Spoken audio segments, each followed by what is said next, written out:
Queridos irmãos da Igreja Batista do Rocha, igreja que tenho muita alegria em participar de vários momentos.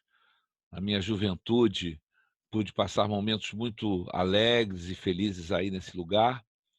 Infelizmente, hoje não vamos poder estar juntos por causa da preocupação com esse vírus, mas eu creio que a igreja vai além disso. A igreja não é só quando está junta. Igreja não é somente quando a gente pode compartilhar com o irmão pessoalmente, mas a igreja vai além das quatro paredes. E, por isso, nesse dia, vamos estar assim separados, mas por esse vídeo e áudio, vocês vão poder estar me vendo e acompanhando a palavra que preparei para vocês nessa noite.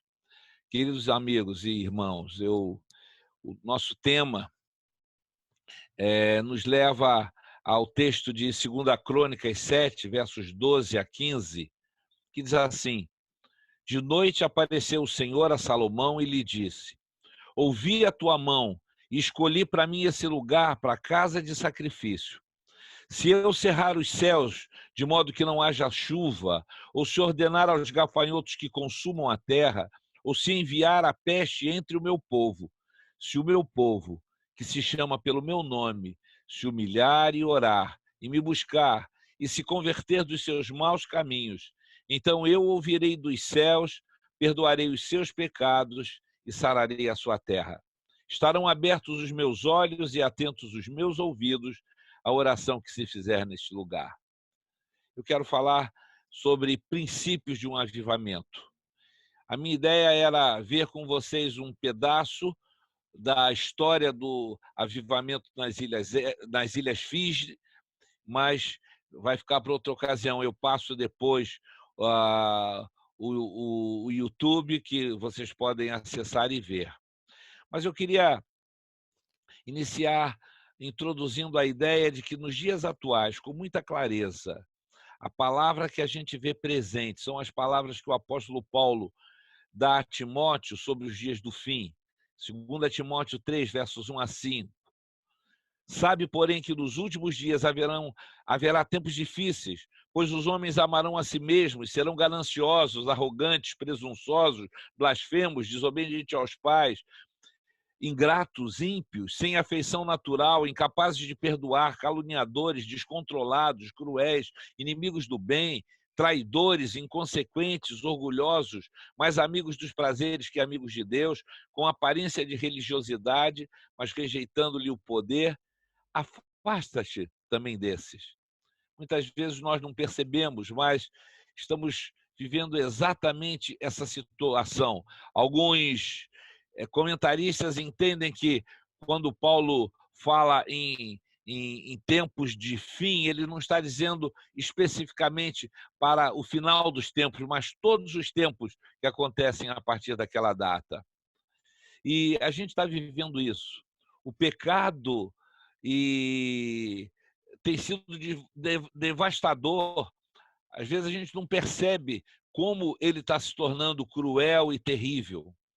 Gênesis, lá no início da história da humanidade, Gênesis capítulo 3, versos 17 e 18, contam que logo após o pecado do homem, a terra se torna maldita e ali está registrado que agora só com suor, com fadiga, o homem arrancaria da terra o seu sustento, pois ela também produziria abrolhos e espinhos.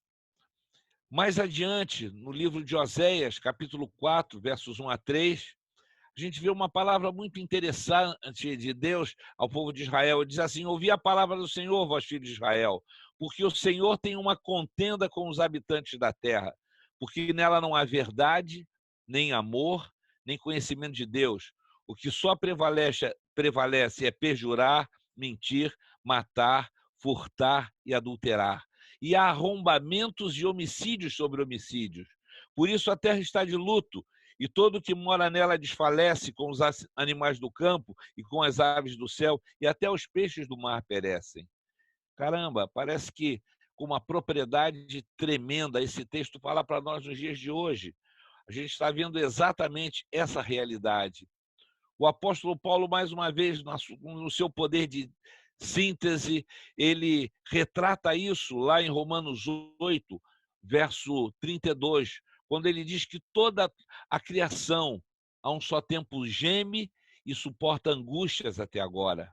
E se você retorna um versículo 21, ele diz que a própria criação aguarda com esperança a, a, a redenção dos filhos de Deus, do cativeiro da sua corrupção, para que possam experimentar a liberdade da glória dos filhos de Deus. Veja como isso está tão claro. Vivemos um tempo em que toda a criação está gemendo, esperando a redenção dos filhos de Deus. Por isso, diz o autor de Hebreus, capítulo 11, verso 6, que ele é galardoador dos que o buscam. Por isso, vale a pena buscá-lo, vale a pena estarmos nesse encontro de avivamento espiritual para buscar respostas para a terra, buscar respostas para o nosso povo, buscar resposta para aquilo que a gente está vivendo nos dias de hoje. O reverendo Rubem Amorese, professor do Seminário Teológico Batista de Brasília, ele fez com seus alunos um estudo bem interessante, uma pesquisa para enfocar esse tema. E ele, então, começa conceituando o que é um avivamento espiritual. Olha o que ele diz. É o resultado da ação do Espírito na vida do crente, enchendo-o e habilitando-o para cumprir a vontade do Senhor no seu contexto específico de vida. Tem também a conotação coletiva de um movimento. Avivamento traz essa ideia de movimento. Avivamento é também o resultado da ação, permissão ou submissão do homem, no sentido de buscar santidade e de se deixar encher por Deus. Ele finaliza a sua ideia dizendo que ele acontece normalmente em momentos de crise da igreja, seja por pecado, seja por apatia, desnorteamento ou por desobediência à sua vocação e missão. Veja só que coisa interessante.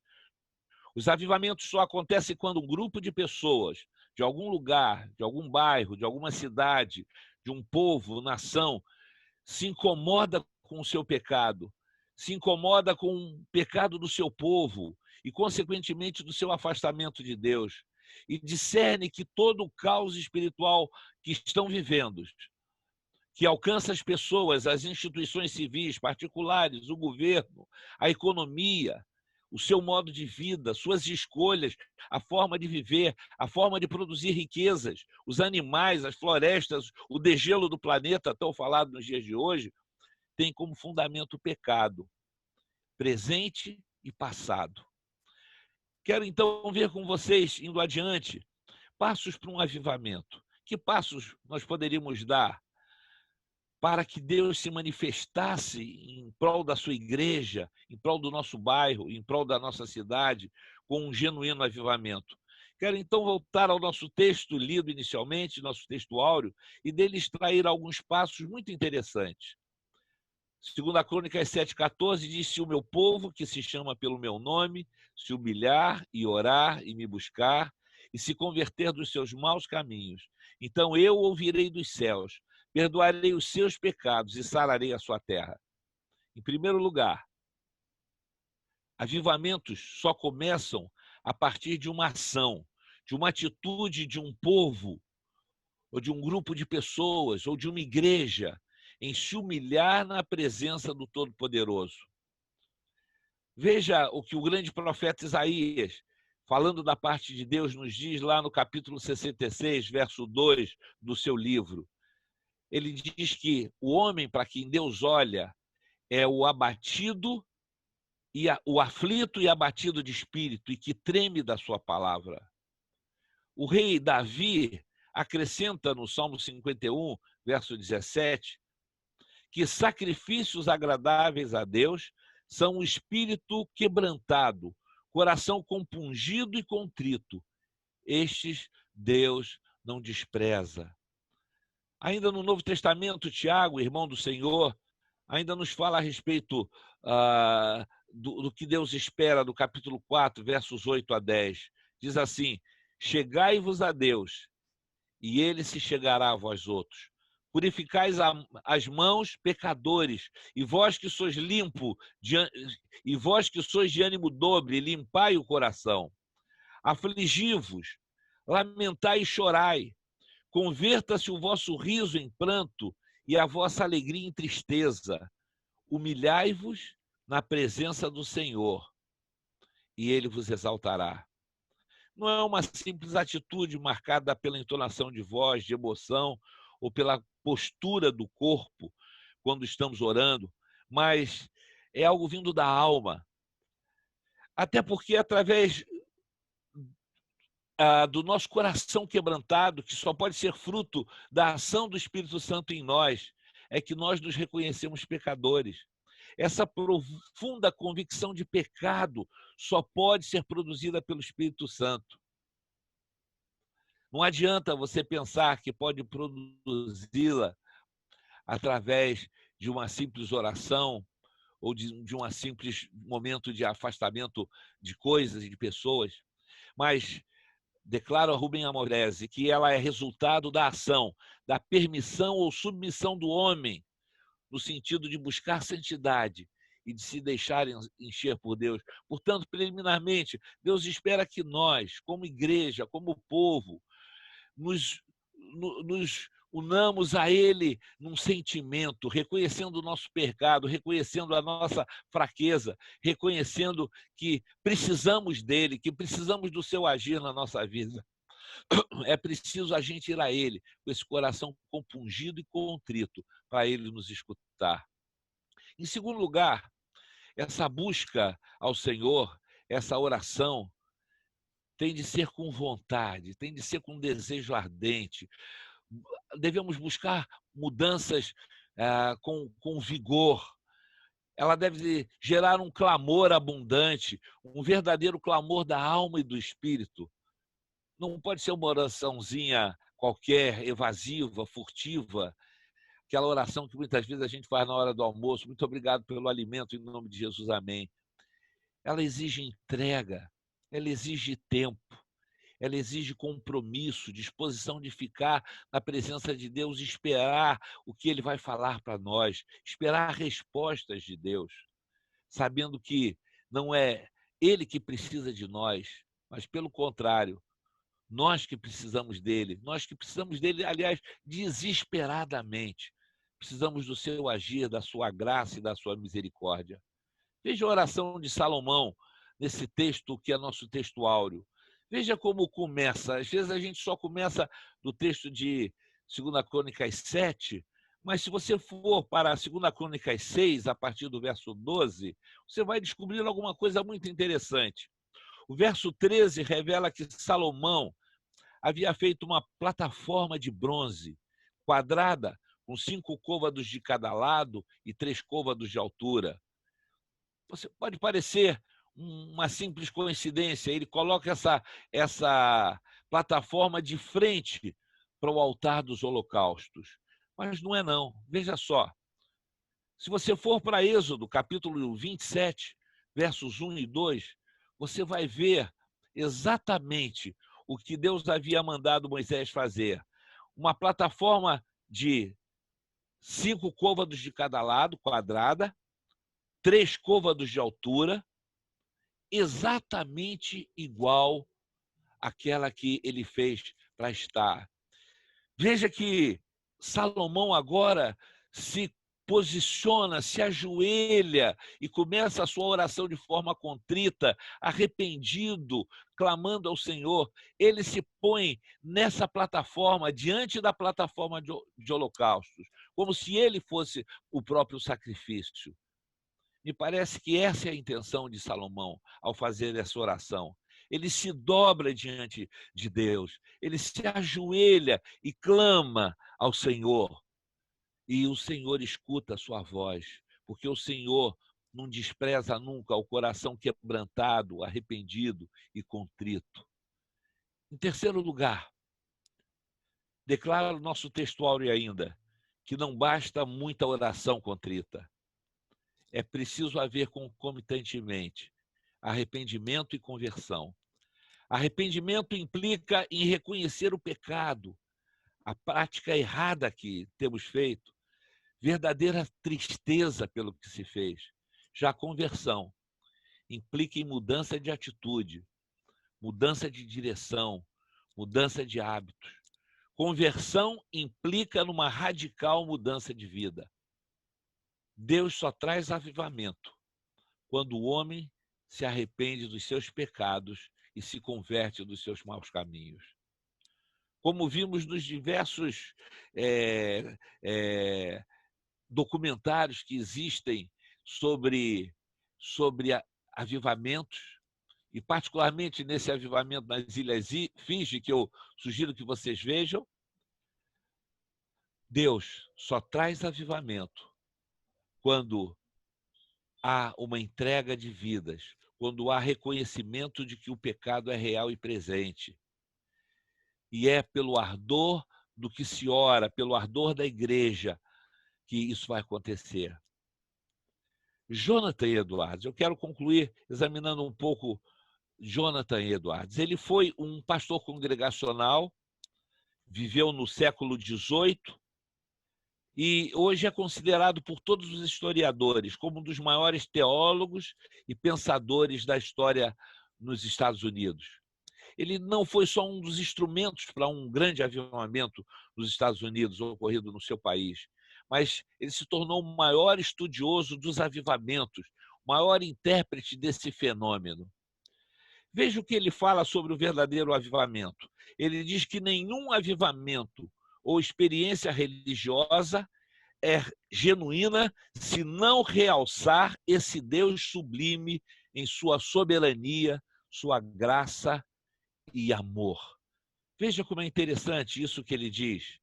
O critério principal é este: quem está no centro das atenções? É Deus ou é o homem? Para que Deus seja o centro, é necessário, em primeiro lugar, que ele haja nos corações um profundo senso de incapacidade, de dependência dele e de convicção da nossa pecaminosidade. Não pode acontecer avivamento se o homem não entender que ele precisa de Deus. Não pode haver avivamento, ou não acontecem avivamentos genuínos, quando o homem acha que ele pode produzir isso por seus próprios métodos. Além disso, é preciso que haja consciência de que toda genuína experiência religiosa é fruto da atuação do Espírito de Deus na vida do homem. Experiência que transforma, que santifica os pecadores, que capacita-os a amar e honrar a Deus nas suas vidas. Para Edwards, é então indispensável e necessário que haja transformação no ser humano. Você quer viver isso, querido irmão, querida irmã, querido amigo? Isso só é possível a partir de uma transformação do seu próprio coração. A moralidade externa não é suficiente. Por isso é importante haver conversão. E Deus é aquele que sonda os nossos corações. Não adianta você se vestir, como diz um texto, e se colocar dobrado como o junco. Deus quer ver o seu coração, aquele que examina os corações, sabe qual é o teu coração. Não adianta você se aproximar simplesmente emotivamente. Ele quer ver uma fé racional, uma fé real e presente nele. Cabeça e coração, luz e calor, devem funcionar juntos na vida conduzida pelo Espírito. O próprio Edwards, ele foi um exemplo disso. Se os nossos corações são transformados pelo amor de Deus, assim devem ser transformadas também as nossas ações. Se somos mudados ao contemplarmos a beleza de Deus, a beleza do amor de Deus, então nós amaremos de modo especial. Toda virtude que sair de nós vai refletir também o caráter amoroso de Deus. Os frutos do Espírito em nossa vida serão reais e presentes. Jonathan Edwards, ainda acentua dois grandes erros nos avivamentos. Primeiro, o mero emocionalismo. Os avivalistas, muitas vezes, focam os seus movimentos em emoções. E é fácil excitar as multidões. É fácil excitar as pessoas. Eu tenho experimentado isso. Já participei de alguns movimentos onde houve muita emoção, muitas vezes promovida pelos homens. Graças a Deus, eu já participei também de eventos em que a emoção foi produzida pelo Espírito Santo. E foi totalmente diferente, me marcaram. Ele chama a atenção para que essas emoções não sejam produzidas por nós. Temos de tomar cuidado com isso. O segundo erro é não dar ênfase a Deus, mas dar ênfase às respostas humanas. Os homens vivem em busca de respostas. E a gente quer ver o nosso dinheiro aumentar, o nosso carro se transformar num carro novo, a nossa casa ser diferente. E Eduardo, ele inclusive delineia alguns testes para a gente fazer. Ele, no seu livro Emoções, ele chama atenção para isso. Amados irmãos, a gente tem que tomar cuidado com a celebração do eu. Vivemos um tempo onde os testemunhos se transformam em testemunhos, onde o indivíduo fala de si mesmo, daquilo que Deus fez nele, e ele se transforma num herói. Os testemunhos autocongratulatórios devem ser impedidos nesses momentos. Na verdade, o que deve ser manifesto é os corações transformados, e toda a honra e toda a glória devem ser dadas a Deus. Querido irmão, querida irmã, Deus tem despertado meu coração nesse tempo para isso. Eu louvo a Deus porque já desde a minha infância eu ouvi meus pais, meu pai José de Miranda Pinto e minha mãe Tabita Crowley Pinto, falando de avivamentos. Uma mulher que muito influenciou a vida deles foi Dona Rosalie Appleby. Dona Rosalie Appleby foi a primeira a orar para que Deus trouxesse um avivamento ao Brasil. Eu me alegro de que a minha primeira Bíblia, a primeira Bíblia que eu recebi foi dada por ela. E ela escreveu na minha primeira Bíblia: esse livro guardado na gaveta é um traste, levado debaixo do braço é um peso, mas guardado no coração é um tesouro de inescrutável valor. Eduardo acentua que só pode haver avivamento acompanhado de uma boa doutrina, de revelações que se coadunam com a palavra de Deus. Você quer ver o mover de Deus? Mantenha a sua Bíblia aberta. Esteja disposto a ler mais a sua Bíblia, a orar mais, a buscar do Senhor coisas maravilhosas. Eu era jovem, meus 16 anos, quando eu tive um profundo encontro com Jesus. E ele mudou a minha vida.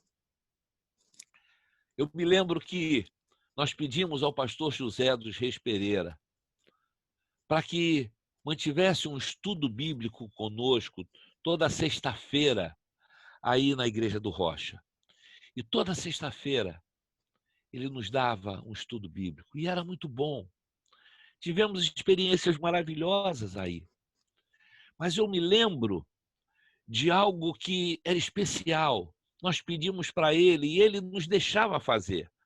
Pedíamos para ficar, evidentemente, só os rapazes, a noite toda aí, orando, cantando, compondo louvores.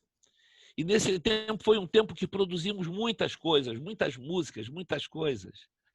E ele nos proibia de sair antes das 8. Tínhamos de ficar até as 8 horas. E ficávamos, obedecíamos, éramos obedientes. E Deus falava ao nosso coração. Deus se revelava a nós. Embora nós fôssemos jovens, sem muitas experiências. Deus falou aí nesse lugar. Eu martelei muitas vezes esse piano que vocês ainda têm aberto aí diante de vocês. E ouvi muitas vezes Deus falando para nós. Eu louvo a Deus por esse tempo. Certa vez, eu contava para um estudioso de avivamentos sobre o que Deus fez em nossas vidas nos anos 80. Eu contava dessa experiência maravilhosa que foi o Clube Bíblico. Num ano, mais de 30 pessoas foram batizadas na Igreja Batista do Rocha, que se converteram no Clube Bíblico, ali no Betel, no Clube Bíblico do Rocha. Chegamos a reunir ali 300 pessoas, tivemos numa reunião 500 pessoas. A cada segundo sábado do mês reuníamos 2.000 jovens na Igreja Batista de Itacuruçá. E quando eu contava para esse pastor, lá da Universidade de Pasadena, Califórnia, sobre o que Deus fez no nosso meio, quando eu contava para ele que toda reunião tinha muitas conversões, quando eu contava para ele que da nossa geração Deus levantou mais de 80 pastores, não sei quantos missionários hoje estão espalhados pelo Brasil e pelo mundo, pregando o evangelho do Senhor Jesus. Quando eu contei as experiências espirituais que nós tínhamos, quando o Espírito Santo falava a nós, nos ensinando o que devemos fazer,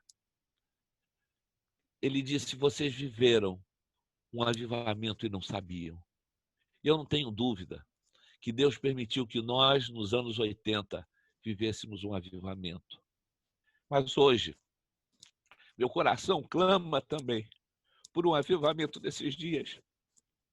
Eu não quero morrer antes de ver um novo avivamento.